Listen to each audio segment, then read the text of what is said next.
Rádio Rio de Janeiro, a emissora da fraternidade, passa a apresentar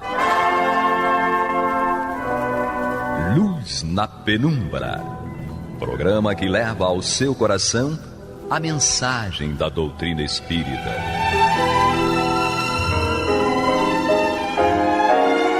E agora, com vocês, Aloísio Guigino, Fátima Miranda e Eduardo Araújo, para o estudo da obra O que é o Espiritismo, de Allan Kardec. Amigos ouvintes da Rádio Rio de Janeiro, que Jesus nos conduza, mas nos conduza mesmo, principalmente quando estamos assim, sabe? Num trio que vocês precisam ver as caras. Agradecemos a Ele pela dádiva de mais uma oportunidade. Retornando com o estudo do livro O que é o Espiritismo, no programa Luz na Penumbra, na companhia dele, Aloísio Guigino. Nosso abraço a todos. Pois é, né? E o Agênere. Eduardo Araújo, muita paz. Vamos lá, meninos. Onde é que nós estamos? Nós estamos justamente no capítulo 2 do livro que é o Espiritismo, que trata sobre noções elementares do Espiritismo, no subtítulo Fim Providencial das Manifestações Espíritas, a partir do item 51. É isso aí, eu gostei de ver, hein? Firmeza, né? Gostei. Muito bem. Então, tá contratada. Aproveita e começa a ler aí. Olha só, tá vendo? A Luísa não quer ler, não? Vamos lá. Faria ideia bem falsa dos espíritos quem neles quisesse ver auxiliares dos leitores da Buena Dicha. O que é? Aqueles que fizessem predições, né, do que vai acontecer. Os espíritos sérios se recusam a ocupar de coisas fúteis. Os frívolos e zombeteiros tratam de tudo, respondem a tudo. Predizem tudo o que se quer, sem se importarem com a verdade, e encontram um maligno prazer em mistificar as pessoas demasiado crédulas. Nesse caso, é essencial conhecer-se perfeitamente a natureza das perguntas que se podem dirigir aos espíritos. Essa lembrança de Kardec nós encontramos no Livro dos Médiuns, no item 286, que é das perguntas que se podem fazer aos espíritos. Na realidade, nós não devemos, né, tudo perguntar aos espíritos, porque das duas uma, ou não vão responder porque não são coisas que devam ser do nosso conhecimento, ou então vão responder de qualquer maneira porque são espíritos zombeteiros, frívolos, etc., que se divertem nos enganando. Tá? Então nós temos que ter muita atenção, e o Livro dos Médiuns nos orienta de uma forma muito clara, precisa e direta nesse item que nós estamos acabando de ver aqui, das perguntas que se podem fazer aos espíritos. Continuando, 52. Vamos lá? Fora do terreno do que se pode ajudar o nosso progresso moral, só há incerteza nas revelações que se podem obter dos espíritos. Interessante. A primeira consequência má para aquele que desvia sua faculdade do fim providencial é ser mistificado pelos espíritos enganadores, que pululam ao redor dos homens. A segunda é cair sob o domínio desses mesmos espíritos que podem, por pérfidos conselhos, conduzi-los a adversidades reais e materiais na terra. E a terceira é perder, depois da vida terrestre, o fruto do conhecimento do Espiritismo. Isso realmente é muito importante. É interessante, né? Muitas pessoas que frequentam, por exemplo, a Umbanda, e elas têm muita curiosidade de conversar com os pretos velhos, caboclos, porque querem fazer o que eles chamam de uma consulta. E aí, às vezes, falando com essas pessoas, elas demonstram uma certa frustração, Por quê? Porque esses espíritos, é exatamente como Kardec coloca aqui, ó, logo no início, fora do terreno do que pode ajudar o nosso progresso moral, só há incerteza nas revelações que se podem obter. Então, esses espíritos, normalmente, eles têm uma palavra muito consoladora. Eles falam do Evangelho, eles falam de Jesus, eles falam do bem, falam da paz, falam do amor. Mas a pessoa está querendo informações precisas da vida material dela. E eles normalmente não se envolvem nisso. E aí é o alerta de Kardec. Quando um espírito começa a se envolver muito em questões de ordem material e ficar dizendo faça isso, faça aquilo, aí a gente tem que começar a desconfiar. A gente tem dois aspectos aí que não podem ser desprezados. O primeiro é que os espíritos não sabem tudo. Tá? Então, os espíritos, eles têm um determinado nível de conhecimento e de acesso à verdade. Né? Mas, e o segundo aspecto é que nem tudo é para nos ser revelado, porque tira de nós o quê? O livre-arbítrio. Tira de nós a nossa capacidade de decidirmos, pensarmos e, consequentemente, sermos responsáveis por aquilo que fazemos. Então, nós... Tem um amigo que diz o seguinte: eu sempre pergunto, porque se não der certo, eu tenho a quem culpar. Certo? Então, se não der certo, a culpa é do espírito. Certo? E se der certo, ótimo, está tudo bem. Mas não é por aí. Então, nós todos temos uma necessidade de cada vez mais conhecermos, para que tenhamos o discernimento e a capacidade de, pelo conhecimento, nós decidirmos da melhor maneira e da forma mais correta possível. E o segundo é que nós não devemos crer em todos os espíritos, conforme nos lembra João, né, no seu Evangelho. Verificar primeiro se são de Deus, isto é, se não são espíritos zombeteiros, brincalhões, etc., que estão ali. Tem um caso que eu sempre repito aqui, mas eu vou repetir mais uma vez. A repetição é a alma do aprendizado. Tá? Então, tem um amigo que ele já está na vida espiritual, mas continua meu amigo, porque as relações são estabelecidas aqui e continuam na vida espiritual. Ele tinha uma vidência muito apurada. E ele morava em Copacabana e gostava de passear no calçadão, caminhar no calçadão na praia.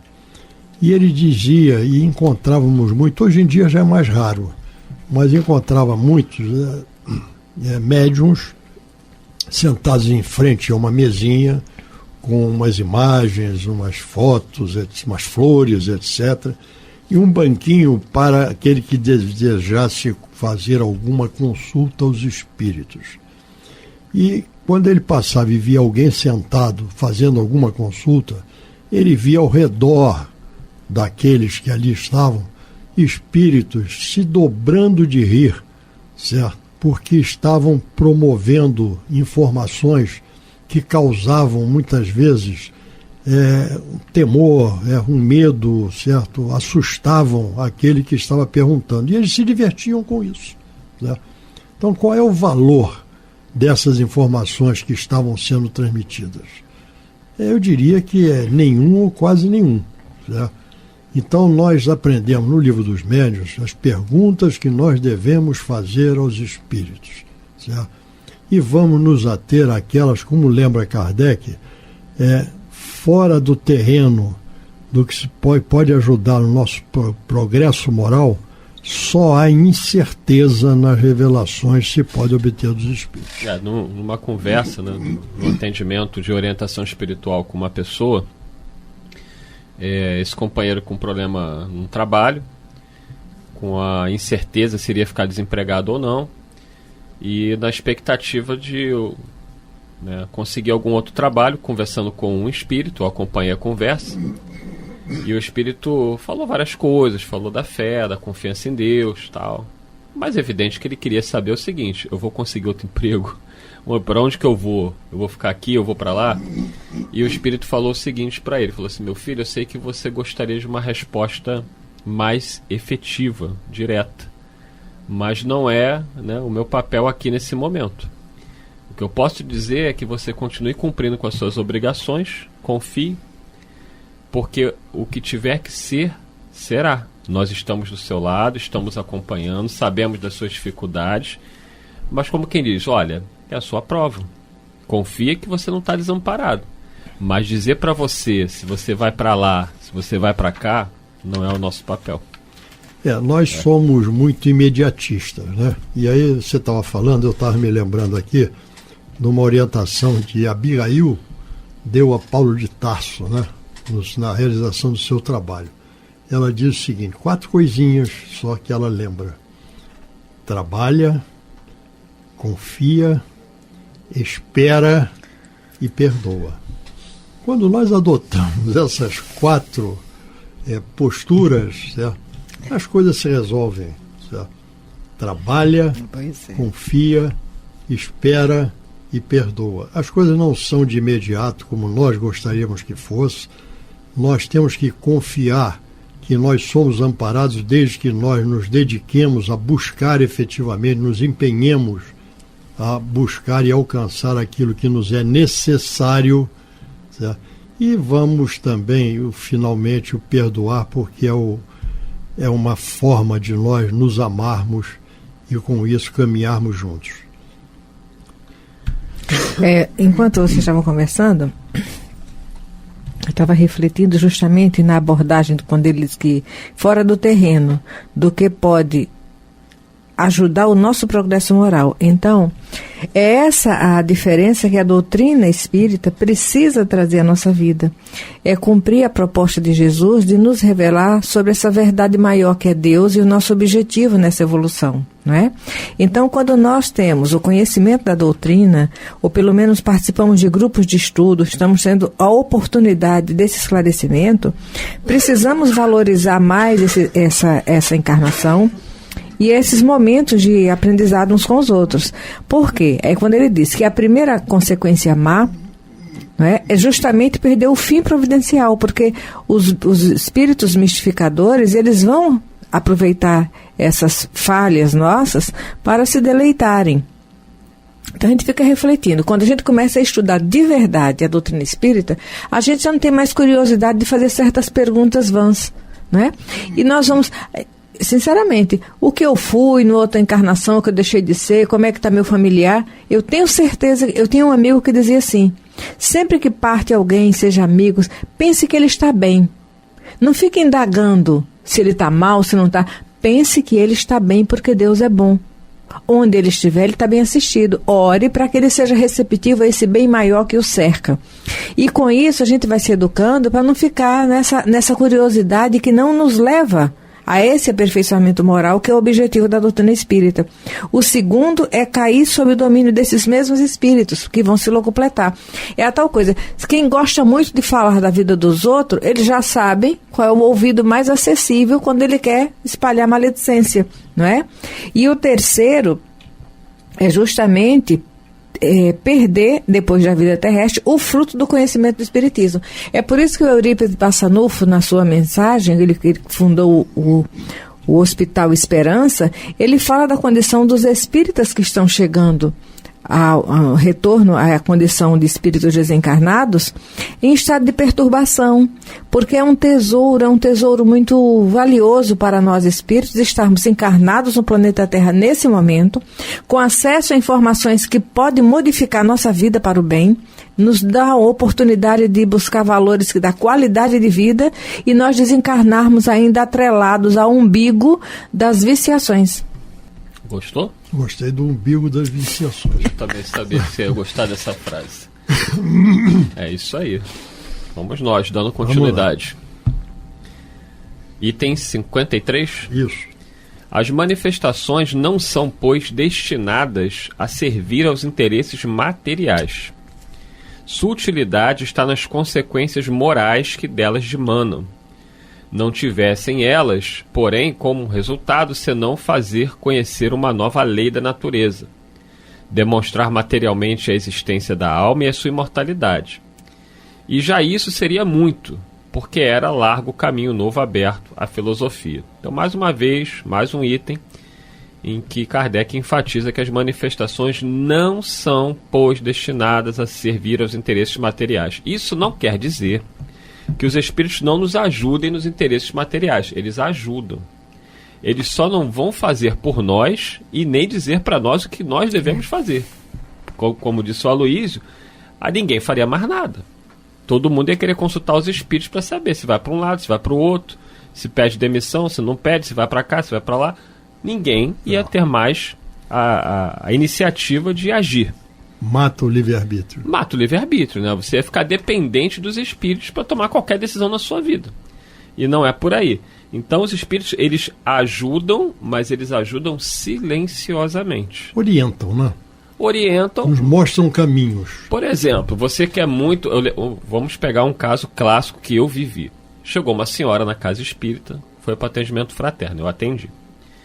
Aí ela falou, a minha vida acabou, eu estou passando necessidade, eu não consigo emprego em lugar nenhum, eu já tenho uma idade um pouco mais avançada, e dizendo que para ela o melhor é se matar.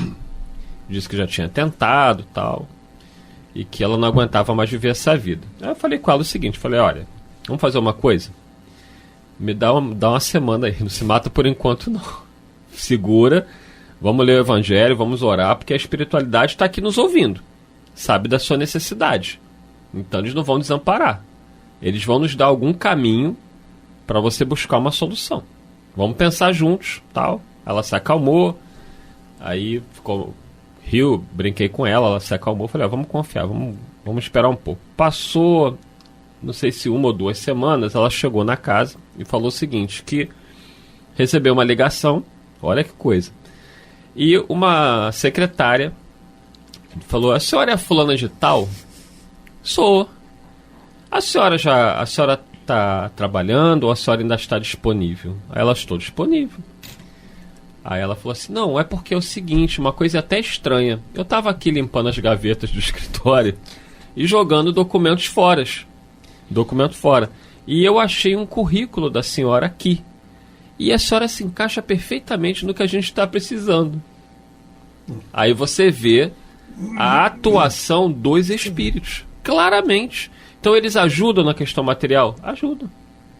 A mulher estava lá jogando papel fora, achou um currículo, o espírito deve ter falado assim, minha filha, lê isso aí. Presta atenção aí. Aí ela foi lá, leu, falou, não é que a gente está precisando de uma pessoa com esse perfil. Entrou em contato, ela foi trabalhar. Aí depois passou um tempo, ela me falou assim, não, porque lá é muito problemático, porque não sei o que. Eu falei com ela assim, sabe qual é o problema da senhora? A senhora nunca parou em emprego nenhum, porque a senhora é muito crítica. A senhora reclama de tudo. E as pessoas não querem um funcionário que reclama de tudo. Então assim, eu também tentei mostrar para ela o seguinte, os espíritos te ajudaram. Mas olha só, você já reclamando de novo. Olha os seus empregos anteriores, por que você os perdeu? A conduta dela no trabalho era uma conduta de agressividade. Era uma pessoa reativa, brigona. Então não para emprego nenhum. Aí eu falei, aí depois a senhora vai perder esse emprego também. E a senhora vai reclamar com quem? Com Deus? Aí ela ficou me olhando assim e falei, a senhora me desculpa, eu estou sendo sincero, porque a senhora tem que valorizar essa oportunidade, não pode perder essa chance. E já está tendo problemas no trabalho. É muito cedo. Mas os espíritos ajudaram ela efetivamente numa questão de ordem material. Mas sem falar nada. Eles simplesmente agiram. Fazem acontecer. Eles falaram a Kardec. Kardec pergunta, né, se eles ajudariam a ele nas lutas materiais. Aí eles responderam, não vos ajudar seria não vos amar. Agora, Kardec passou por situações que muitos não resistiriam, desistiriam da proposta, dificuldades, né? Financeiras. Pois é. Teve uma vez que chegou uma pessoa para contratar os serviços de Kardec na parte de orientação pedagógica, né? Ele nem esperava. Os espíritos que mandaram a pessoa ali. Então, assim, eles vão ajudando, né? Ajuda-te que o céu te ajudará. Eles fazem o recurso chegar. Né? Na sua vida, quantas vezes aconteceu isso? Na minha vida, quantas vezes? Na do Aloísio, provavelmente. Todo mundo. Quer dizer, eles ajudam. Mas nós é quem temos que tomar as atitudes. Nós é quem temos que fazer.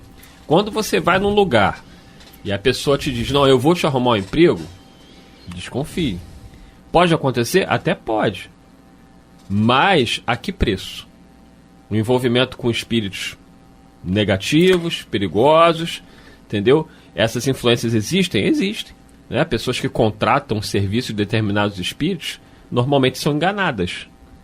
Né? Normalmente são enganados, como o vidente lá da praia que o Aloysio citou. Mas isso existe efetivamente. Os espíritos tentam interferir, mesmo os maus. Separar casais, obsidiar pessoas, tentar... eu quero derrubar, eu quero tirar do meu caminho o meu chefe, eu quero assumir o lugar dele. O espírito vai pedir lá alguma coisa em troca. Isso é um espírito, né, inferior, vai pedir alguma coisa e ele vai realmente lá tentar atacar aquele chefe lá para tentar derrubá-lo. Pode conseguir, pode não conseguir, vai depender da moral daquela pessoa que será assediada e da proteção que tiver. Mas ai de quem se acompliciar com esse tipo de espírito.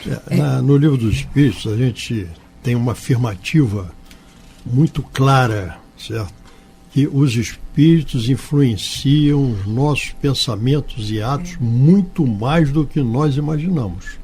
Em geral, são eles que nos conduzem. Então, o que nós temos que fazer? Nós temos que ter não vou dizer uma associação, mas uma sintonia, certo, com os bons espíritos, porque as boas orientações nos virão dos bons espíritos, certo? Então, se nós conseguirmos manter esta sintonia com os bons espíritos, e isso nós conseguimos através da nossa conduta, da prece, do nosso policiamento dos nossos pensamentos. Então, se nós conseguirmos isso, nós teremos boas influências, boas orientações, mas sempre são orientações que demandam o nosso esforço para que nós tornemos realidade. Os espíritos não vêm aqui para resolver os nossos problemas. Eles vêm aqui para nos orientar, para nos mostrar caminhos e nós entendermos que, olha, o caminho é por ali. Mas é cheio de pedra, mas o caminho é por ali. Certo? E você vai caminhar se você quiser. É o livre-arbítrio de cada um de nós. Mas eles nos orientam sempre. Eu todo dia, nas minhas preces, eu peço isso. Mostre-me caminhos. Sim. Que eu perceba e encontre em mim forças e vontade para caminhar por ele. Certo? É o que eu quero. Certo? Porque eu sei que nós necessitamos da espiritualidade. E a espiritualidade nos ajuda sistematicamente se aquilo for voltado para o nosso bem. Nos mostram caminhos, independente do esforço que nós vamos ter que aplicar ali para que possamos realmente chegar às nossas metas, aos nossos destinos. Olha, eu estava... Logo que eu cheguei aqui no Rio, em 85, fevereiro de 85, eu estava com uma semana morando aqui. Precisei enfrentar uma situação que eu me vi no Meia, sem documento, sem um tostão. A sorte que a memória é muito... E eu sabia qual ônibus que eu tinha pego para chegar até ali. Eu precisava retornar. Resultado. Mas eu fiquei, meu Deus, a quem eu ia pedir, não é? Como é que eu vou fazer? Pedir dinheiro a alguém. Do nada veio um senhor na minha direção. Eu lembro que eu estava próximo a uma banca de jornal. Minha filha, o que é que você está fazendo aqui? Aí eu falei, é porque eu perdi minha carteira e meus documentos, eu não tenho como retornar para casa. Puxou meu braço, abriu minha mão, colocou um valor, saia imediatamente daqui. Aí eu peguei, era o valor exato da passagem. Tá vendo? Eu peguei o 676 e retornei para casa. Aquilo foi uma bênção. Depois fui conhecer a doutrina espírita, que eu não conhecia a doutrina espírita na época. Então hoje eu agradeço muito sempre. É isso aí. E confiemos. Tá aqui. Confiemos, é? confiemos. Trabalha, confia e espera. Isso. Então confiemos em Jesus, na assistência espiritual e sigamos adiante. Muita paz a todos. Muita paz. Que Jesus nos calma aí, fala no microfone aí. Que Jesus nos conduza. Que Jesus nos conduza. Graças a Deus. Você está ouvindo o programa Luz na Penumbra.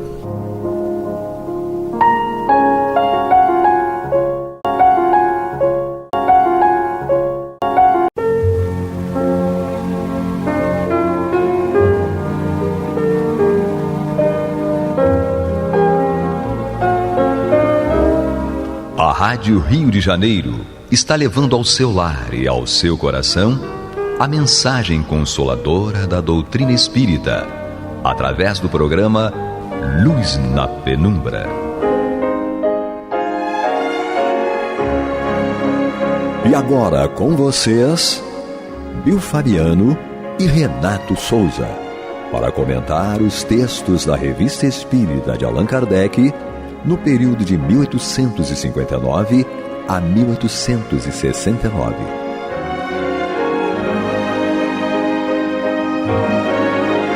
Muito bem, prezados ouvintes da Rádio Rio de Janeiro, emissora da Fraternidade, estamos de volta com o programa Luz na Penumbra. Eu, Renato Souza, ele ainda aqui comigo, Francisco de Assis. Seja bem-vindo, Francisco. Mais uma vez, uma ótima noite a todos e que o Senhor nos conduza. Sempre. Revista Espírita Ano Ímpar, estamos em novembro de 1859. Semana passada nós tentamos, né, terminar a leitura do poema, mas o poema são 6 páginas, né? Não ia dar para a gente terminar mesmo, tá? E agora nós vamos providenciar aqui o final da leitura do poema, tá? Que foi deixado ali através de uma sensibilidade mediúnica, não é isso, Francisco? Sim, foi. Urânia é o nome do poema, né? O poema Urânia. Do senhor Porri de Marcelli. Isso aí. Então, vem dizendo assim, tá? E aí a gente lembra mais uma vez que em algumas traduções pode faltar a rima no versículo imediatamente posterior, mas aí a rima acontece depois, enfim. Você quer que eu continue aqui então? É melhor você continuar, Francisco, vamos lá. Tá? Bom, então, continuando o poema, né? Uhum. Nesse mundo se apaga enseguecido e baço. Então, do onipotente a cólera a ferver, sobre o rebelde cai e o leva a perecer. Arcanjos da justiça, então de asas possantes, bate na ímpia terra e os mares ululantes. De sua imensa altura, indo além de seus níveis, precipitam no solo os vagões terríveis. Estrondeiam vulcões num rimbobar profundo, pelo éter dispersando os resíduos do mundo. E o soberano ser, cuja vingança explode, destrói o globo atroz que nele crer não pode. Nossa terra medíocre é uma instância de prova, onde o justo sofrendo em prantos se renova, que a lágrima depura e eleva o coração, lhe preparando o mundo para evolução. Não é, portanto, em vão que o sono repousante no transporte nos leva a um sonho inebriante. E num rápido impulso estamos conduzidos num novo astro de luz de brilhos refulgidos, onde cremos vagar por verdejantes prados, corridos sem cessar por seres ajuizados. Nós vemos neste globo adornado de sóis, brandos, rubros, azuis, como os arrebóis, que em seus ares fungindo os tons mais variados, deixam de almos clarões os campos matizados. Se mantém neste mundo um coração, a esses globos irás de aspecto luxuoso, onde risonha é a paz junto à sabedoria, ali só reina o bem em eterna harmonia. Sim, tua alma percebe as radiosas moradas que os favores do céu fazem embelezadas, onde a alma se depura e soube, pouco a pouco, enquanto o mal regride em seu caminho louco. Mas o reino do mal, em seus fiéis, em seus anéis fatais, desce de giro em giro aos abismos infernais. Espelho que reflete imagens de universos, nossa alma pressageia os destinos diversos. A alma viva, ou melhor, a alma, energia viva, rege os seus sentidos, que lhe atende de pronto os mínimos pedidos, que como chama presa a um vaso de argila, com seu forte calor a prisão aniquila. A alma que ainda retém lembrança do passado às vezes sabe ler no futuro afastado. não a centelha só desse fogo vital. Tu sentes mesmo em ti que tua alma é imortal. Nas regiões do espaço e em toda a eternidade, guardando a sua estada em sua identidade. A alma nunca morre, apenas se transporta, e de asilo em asilo ela se exorta. Nossa alma, ao se isolar do mundo exterior, poderá conquistar um sentir superior, e pela embriaguez de um sonho tão magnético, se armar de outra visão ou de algum dom profético. Ao libertar-se, pois, dos liames terrenais, facilmente percorre os planos celestiais e de um salto veloz lança-se no firmamento, vê através de tudo e lê o pensamento. Bacana, né? Bacana. É a trajetória do homem, né? A compreensão dele com relação a Deus e da sua vida posterior, né, Renato? É bacana isso, né? E como um ágil pulo no infinito lançada, vê através dos corpos e lê no pensamento. Bacana. Nossa, que poema. 6 páginas. Pois é. É, chiquinho. Então, Continua aqui nossa revista espírita, então. Agora o senhor Swedenborg. Vamos iniciar a leitura, tá?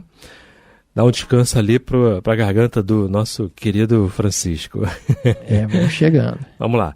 Swedenborg é um desses personagens mais conhecidos de nome do que de fato, ao mesmo para o vulgo. Suas obras muito volumosas e, em geral, muito abstratas, não são quase lidas senão pelos eruditos. Também, na maioria daqueles que dele falam, ficaria muito embaraçada para dizer o que ele era. Para uns, foi um grande homem, objeto de uma profunda veneração, sem saberem por quê. Para os outros, foi um charlatão, um visionário, um taumaturgo. Como todos os homens que professam ideias que não são as de todo o mundo, mas essas ideias, sobretudo, ferem certos preconceitos. Ele teve e tem ainda seus contraditores. Se estes últimos se limitaram ao refutar, estavam em seu direito, mas o espírito de partido nada respeita, e as mais nobres qualidades não têm graça diante dele. Swedenborg não poderia ser exceção. Sua doutrina, sem dúvida, deixa muito a desejar. Ele mesmo hoje está longe de a aprovar em todos os pontos. Mas, por refutável que seja, não permanecerá menos como um dos homens mais emitentes de seu século. Os documentos seguintes foram tirados de interessante notícia comunicada pela senhora P., a Sociedade Parisiense de Estudos Espíritas. Emanuel Swedenborg nasceu em Estocolmo em 1688 e morreu em Londres em 1772, com idade de 84 anos. Seu pai, Joper Swedenborg, bispo de Escava, era notável por seu mérito e por seu saber. Mas seu filho o suplantou de muito.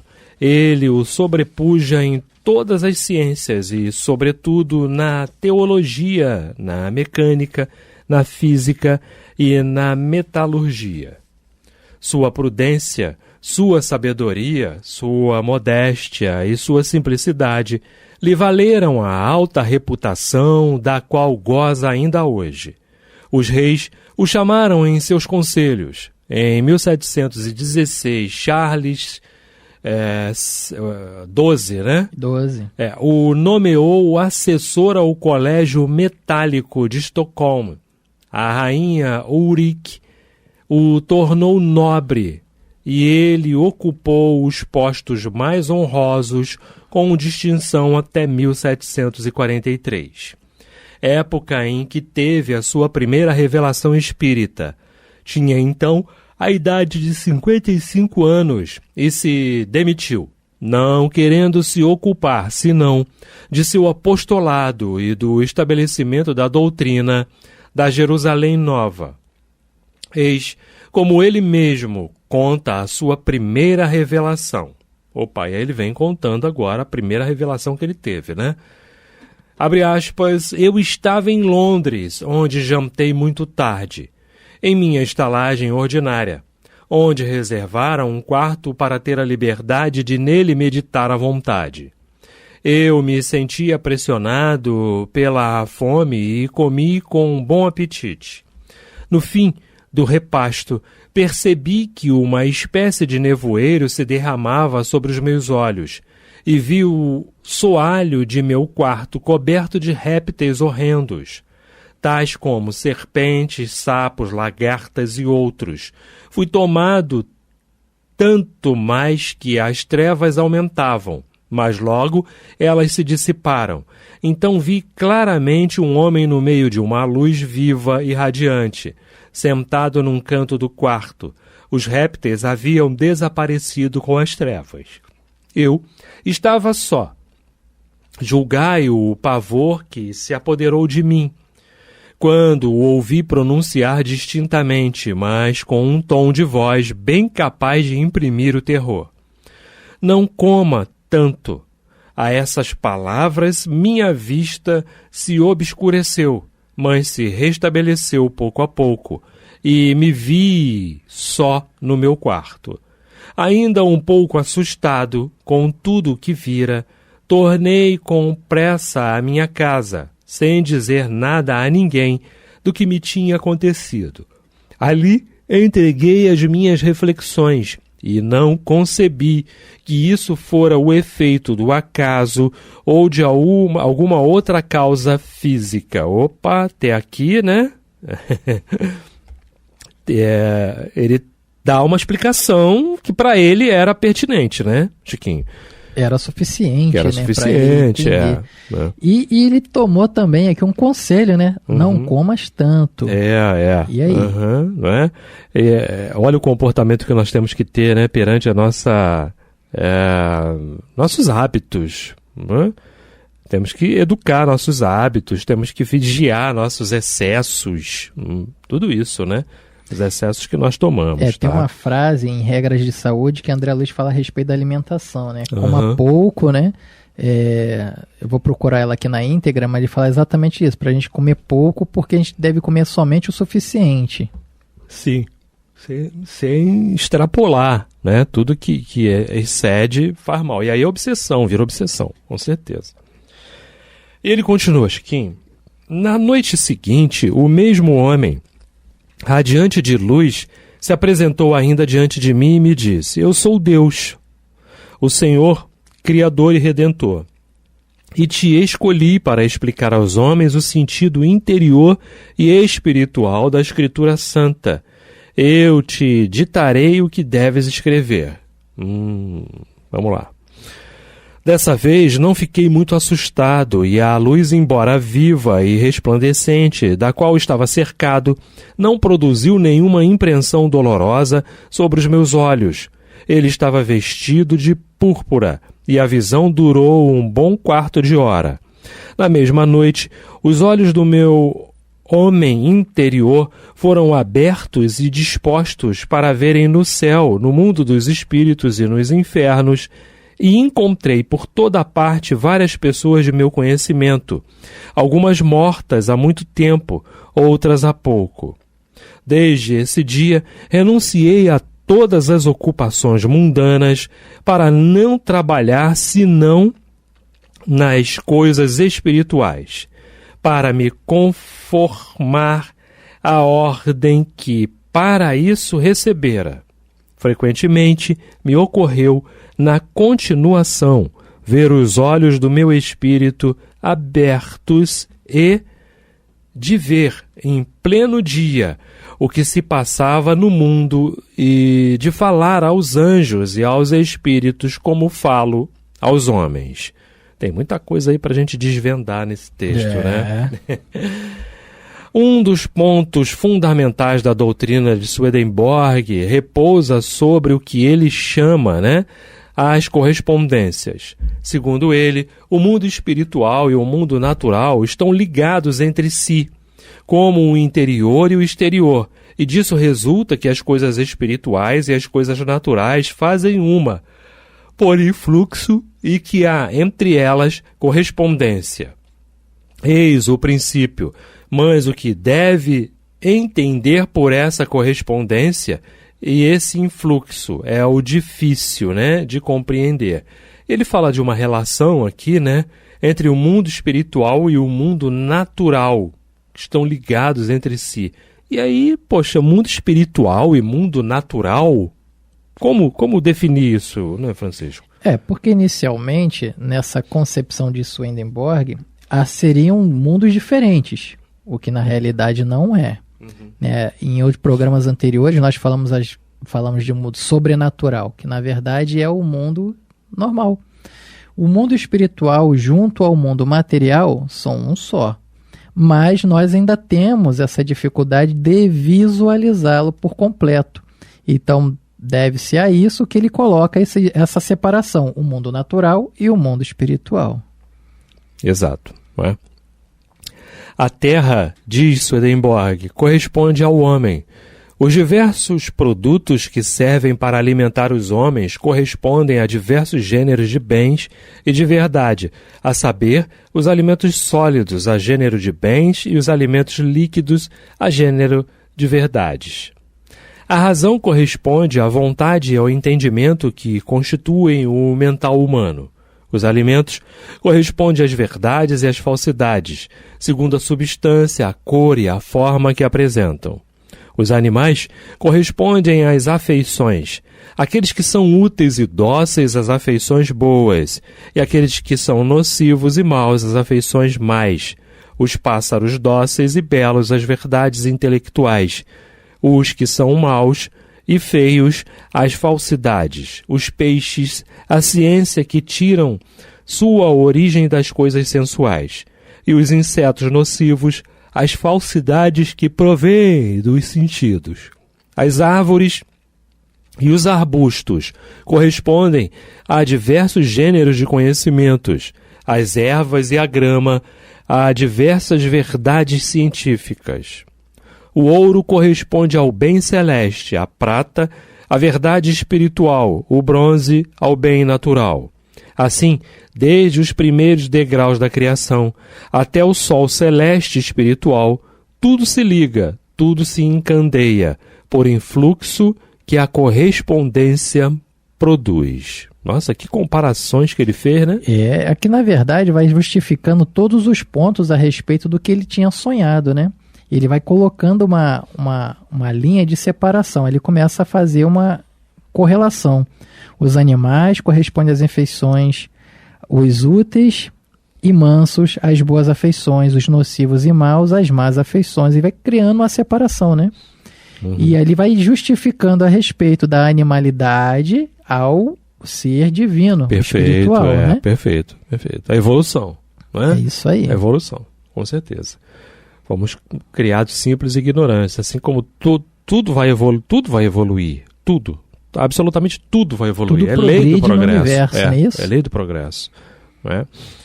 O segundo ponto da sua doutrina é este: não há senão um Deus e uma só pessoa, que é Jesus Cristo. O homem criado livre, segundo Swedenborg, abusou de sua liberdade e de sua razão. Ele caiu, mas sua queda foi prevista por Deus. Ele deveria se seguir por sua reabilitação, porque Deus, que é o próprio amor, não poderia deixar no estado no qual sua queda o mergulhou. Ora, como operar essa reabilitação? O colocar no estado primitivo seria lhe tirar o livre-arbítrio e por aí aniquilar. Foi se conformando com as leis de sua ordem eterna que ele procedeu à reabilitação do gênero humano.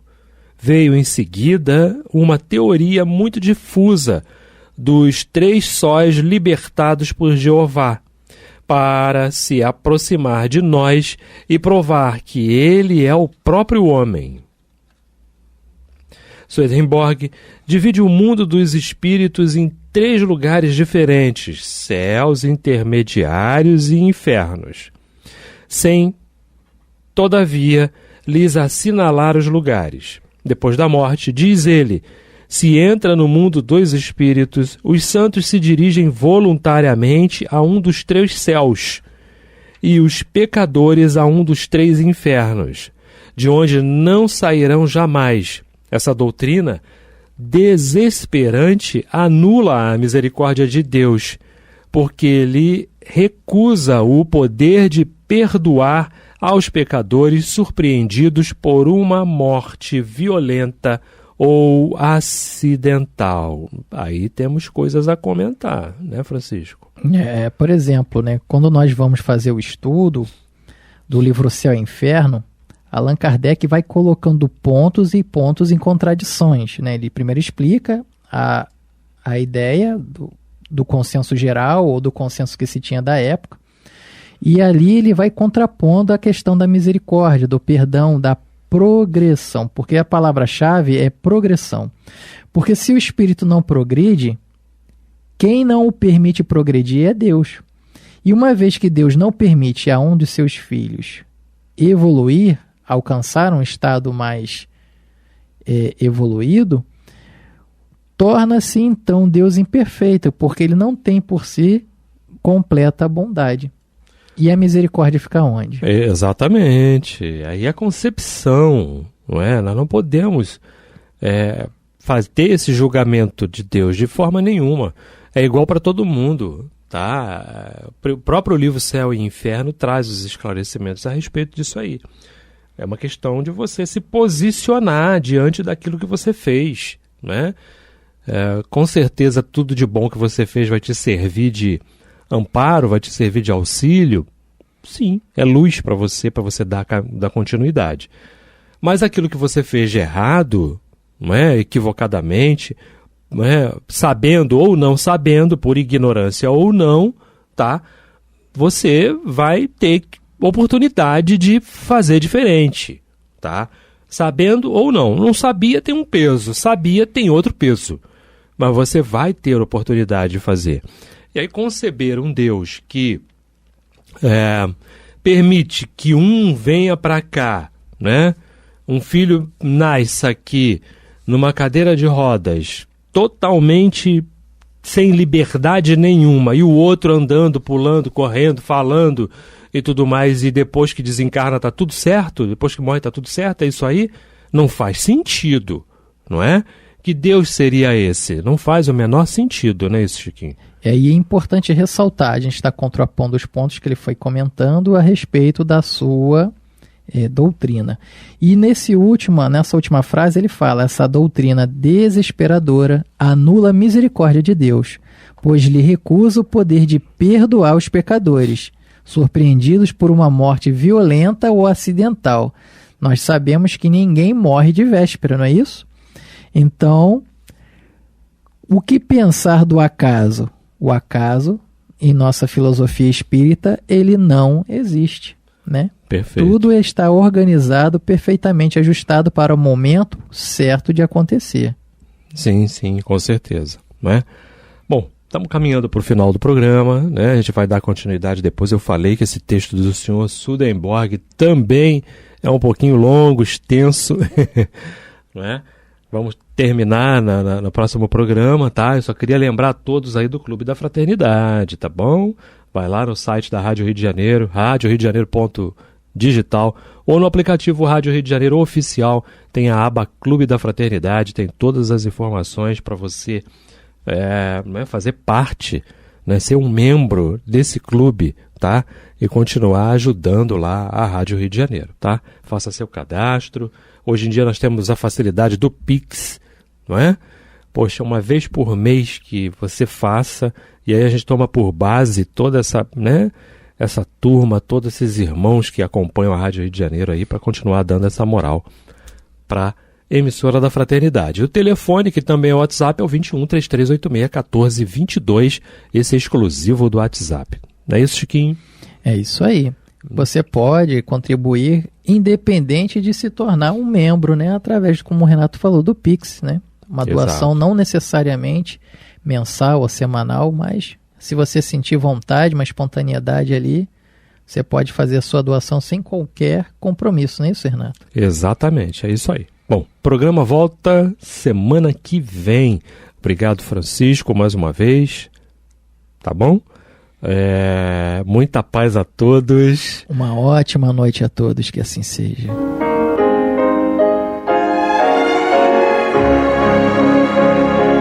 E vamos ouvir agora a prece de encerramento de nosso programa, na voz de Geraldo de Aquino. Jesus, dá-nos coragem para a luta, piedade para os insultos e misericórdia para as injustiças e ingratidões. Limpa nossa alma de inveja e ambições mesquinhas, de ódio e de vingança o nosso caminho. E que dentro em pouco, ao recolher-nos de novo ao calor do nosso leito, para que o sono nos dê a paz e o esquecimento das tristezas humanas, possamos sentir, Senhor, no mais íntimo de nosso ser, a doçura indefinível do Teu amor e a grandeza incomparável da Tua divina presença. Que assim seja.